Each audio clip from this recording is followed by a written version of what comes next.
100 years after 99% of the world's male population was wiped out due to nuclear and biological warfare, the peaceful and flourishing Earth is now dominated by women who've created secure utopian communities. When a school field trip visits the encampment of the few remaining men, a chance encounter ignites a spark between a man and a woman from opposite ends of society. In 2140 Russia, a young woman wakes up to the sound of her AI's voice encouraging her to get ready for her work. The youthful teacher celebrating her 50th birthday, Rada, lives in the technologically advanced matriarchal eco-town mainly populated by women called Two Hills. Their society heavily depends on technology that checks their health and makes food and clothing on demand. As Rada eats her breakfast, she watches a commercial for the latest state-of-the-art pleasure device before switching to the news reporting about a famous artist and activist fighting for equal rights for men and women to procreate through natural means. As she turns the television off, Rada merely scoffs at the artist's actions. With her new clothes ready, Rada makes her way through the eco-town with a bag of trash in hand. As she passes through the park, she runs into her friend Iya and they talk about their excitement for the new pleasure product. She suddenly receives a call on her ring communication device from her mother, Yelena, which she tries to drop. However, Yelena jogs up from behind to remind her that the daughter of the mother of the Two Hills will be part of the class field trip under Rada later today. If she makes a good impression, she might get an internship at the city hall. Rada is disinterested in the opportunity and annoyed by her mother's insistence. Before speeding off to continue her jog, Yelena reminds Rada to take a whistle with her on the field trip because Moscow is full of primates. After her mother leaves, Rada throws her trash in one compartment and Iya tells her she should have segregated her waste. Rada says she can't because she's late for work. A policewoman on a bicycle sees this and deducts social points from Rada for breaking the rules, then rewards Iya points for reminding her friend. These points are currency in their society and also determines their place in the social hierarchy. She immediately hails a ride that takes her to a shuttle where she'll be conducting her class. As Rada enters the vehicle, she apologizes to the students for being late and starts her lecture with a short video. The video explains how men used to rule the world and oppressed women through greed and war. Along with increasing global warming and war, the Earth and society as a whole was on the brink of collapse. In the year 2030, a conflict between the United States and North Korea escalates to the latter creating a virus that they sent to the US to annihilate all the men. However, the virus mutated and spread worldwide, eradicating 99% of the male human species. The disease brought terror, sorrow, and loss to mankind when science failed to find an immediate cure. As years passed, women stepped up and started ruling the world. They solved all the problems the men had started, so global warming lessened, pollution decreased, and the preservation of animal and plant life persists. Because almost all diseases have been eradicated, life expectancy has since jumped to 150 years, explaining the women's youthful appearances despite their ages. While there is a decreasing number of male births, most have decided to move to the outskirts of eco-towns, where they remain in their primitive ways of life, lacking high-quality food, education, or technology. Beyond the eco-town barrier, the men are loitering around the slums with a few rough-looking women that had joined their colony. Meanwhile, Gira bargains for a crucial computer part, but the man doesn't give in. To fool the seller, he brings out a fidget spinner and acts as though he's contemplating the man's asking price. Intrigued by the toy, the seller foolishly trades for the spinning device with the computer cable, and even throws in a poster featuring a beautiful woman. Hiding a smirk, Gira accepts the items and walks through the slums. Around him are people making do with what they can scavenge, and watching street fights as a means of entertainment. Gira gets home and immediately uses the cable to fix his grandfather's old computer. When it finally turns on, Gira calls his grandfather, and tears of joy well up in the older man's eyes. His grandfather points out the games he had played before, and reveals that Gira was named after his favorite character from Witcher, Geralt. Later, they watch an old romantic movie, and Gira asks his grandfather what love is. The older man says it's the greatest thing one would trade their life to have. Suddenly, they hear a man calling Gira's name, and immediately shut off the monitor. The man, Carissa, enters the room and excitedly asks if Gira's fixed the device, and if it contains anything he can use for pleasure. However, Gira and his grandfather pretend that the device is still broken. Dismayed, Carissa tells Gira to head to the gathering because he's needed. Meanwhile, the class stops by by an elevated area overlooking Moscow, where the students take pictures of the abandoned city. In curiosity, Mila asks their teacher why the buildings are so tall and massive. With a smirk on her face, Rada tells them that men built giant infrastructures to feed their egos and compensate for their physical shortcomings, making the girls scoff at the males' idiocy. In the encampment, the men prepare a feast for an important person's arrival. When their entourage finally arrives, the host readies the microphone, piano,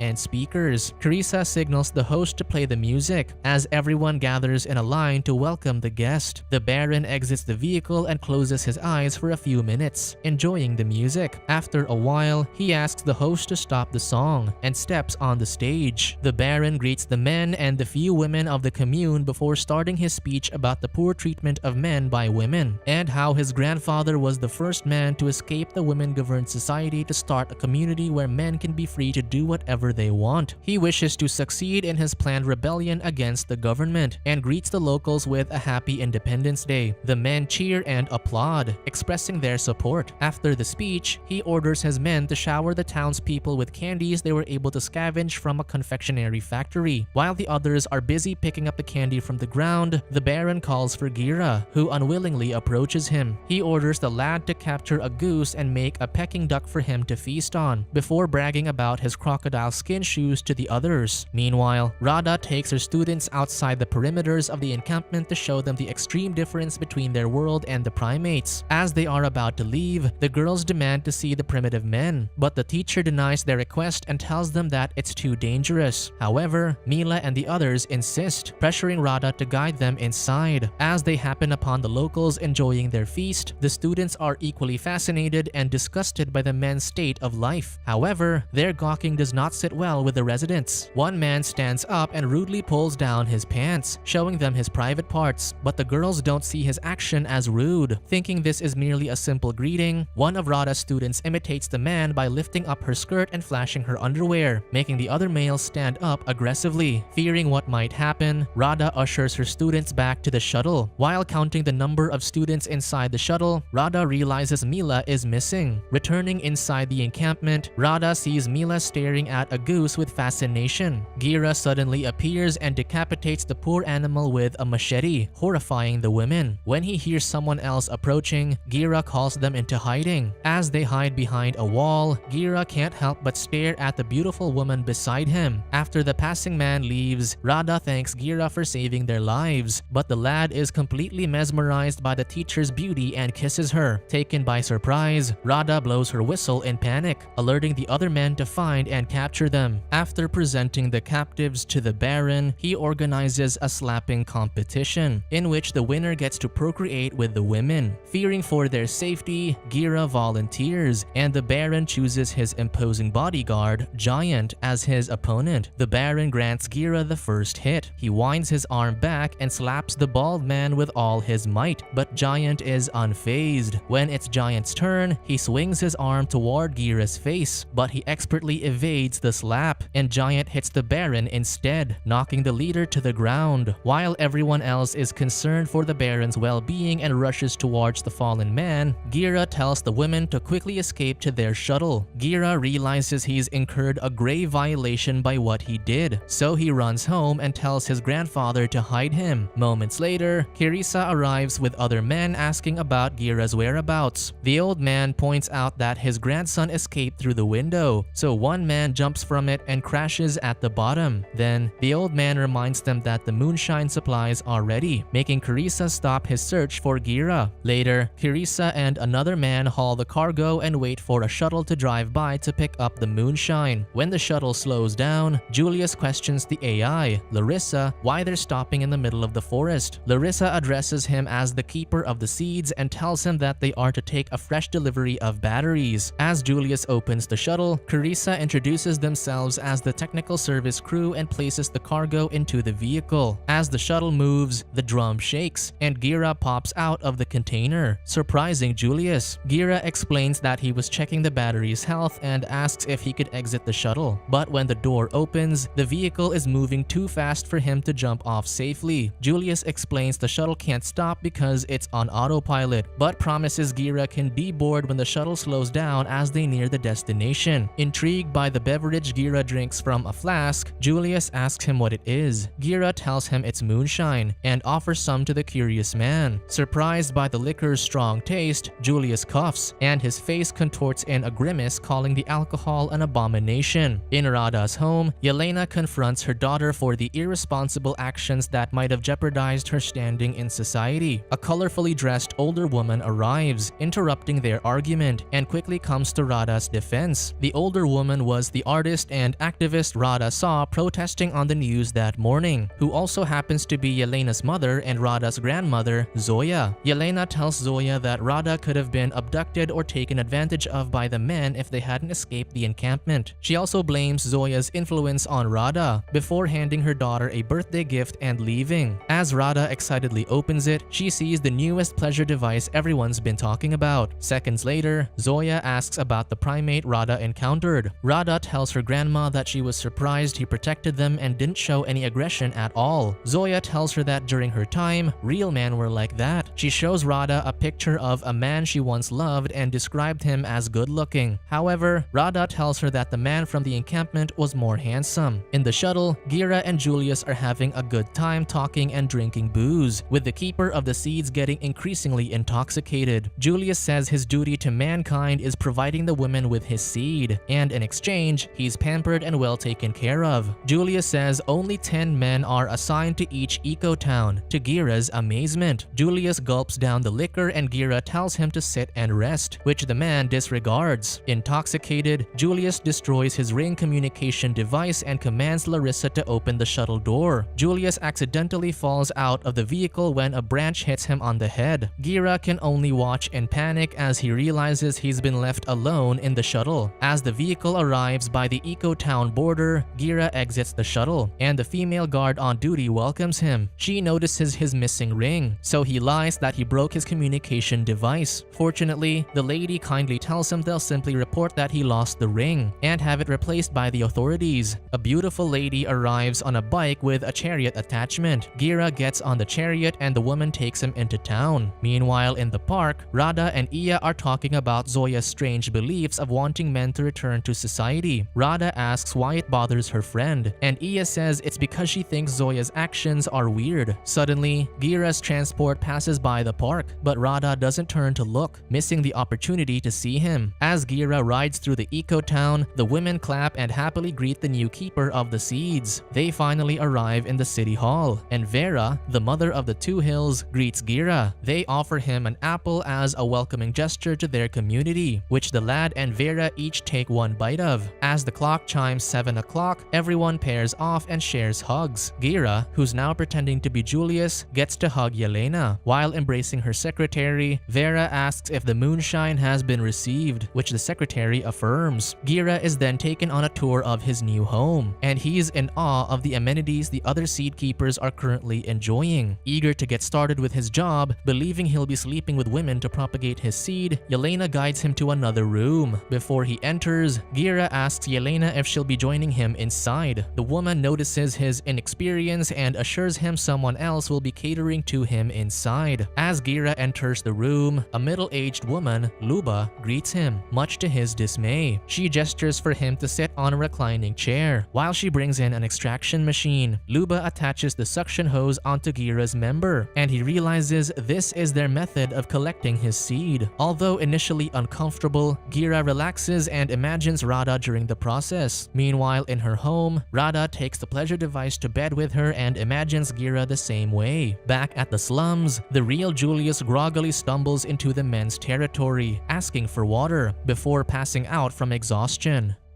Subscribe to watch more videos like this, turn on notifications and leave a like to help the channel out. Thank you for watching.